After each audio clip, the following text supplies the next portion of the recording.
Book of Heaven, Volume 32, November 10th, 1933. How the divine will never changes its action or manner. What it does in heaven, it does on earth. Its act is universal and one. One who does not live of divine will reduces the divine maker to idleness and escapes from his creative hands. It seems that my poor mind can do nothing but think of the divine will. I feel a powerful force upon me, which gives me no time to think or want anything else, other than that fiat which is everything for me. So, I was thinking to myself, oh, how I wish to operate and live of divine will, just as they operate and live in heaven. And my sweet Jesus, surprising me with his short little visit, told me, "My blessed daughter, in my celestial fatherland reigns the one and universal act. One is the will of all. Whatever one wills, the other wills as well. No one changes action or will. Each blessed feels my will as his own life, and because they all have one single will, it forms the substance of the happiness of the whole of heaven. More so, since my will knows not how to do, nor can it do, broken acts, but continuous and universal. And since in heaven it reigns with its full triumph and with the totality of its dominion, all feel, as their own nature, its universal life, and are full up to the brim of all the goods it possesses.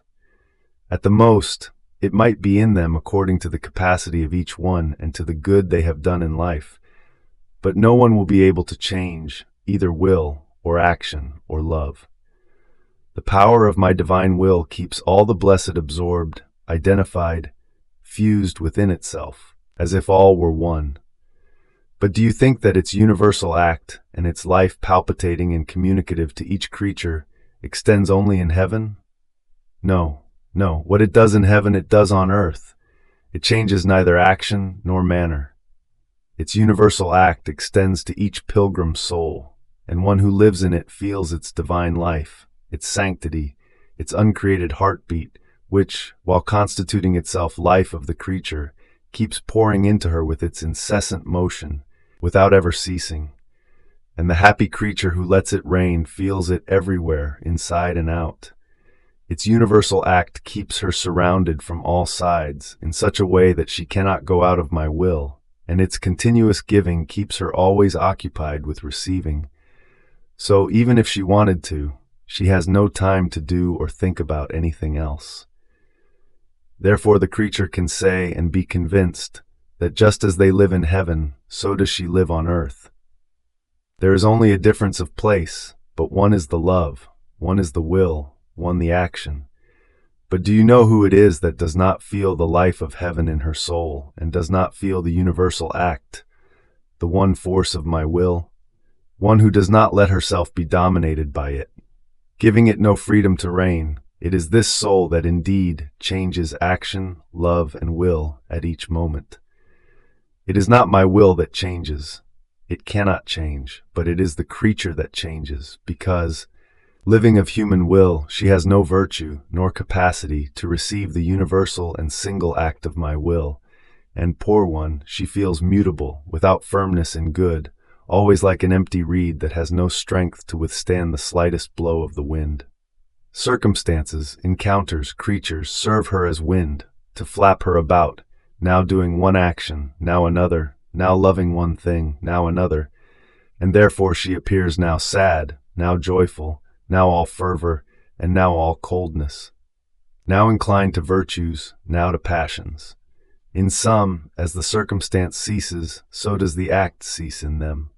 O human will, how weak, mutable, poor you are, without my will, because you lack the life of good that should animate your will, and therefore the life of heaven is far away from you. My daughter, there is no greater disgrace, nor evil that deserves to be cried over more than doing one's own will." Then I continued to think, but why does God have so much interest that the divine will be done? And my always lovable Jesus added, "My daughter, do you want to know why I have so much interest that my will be done? Because this was the purpose for which I created the creature, and by her not doing it, she destroys the purpose for which I created her. She takes away from me my rights which, with all reason and divine wisdom, I hold over her, and she puts herself against me. Does it not appear grave to you that the children would put themselves against the Father? And besides, I created the creature so that she might be and form the raw material in my hands, so that I might delight in it and form from this matter my greatest works and my most beautiful handiworks that would serve me to adorn my celestial fatherland, and I might receive from them my greatest glory.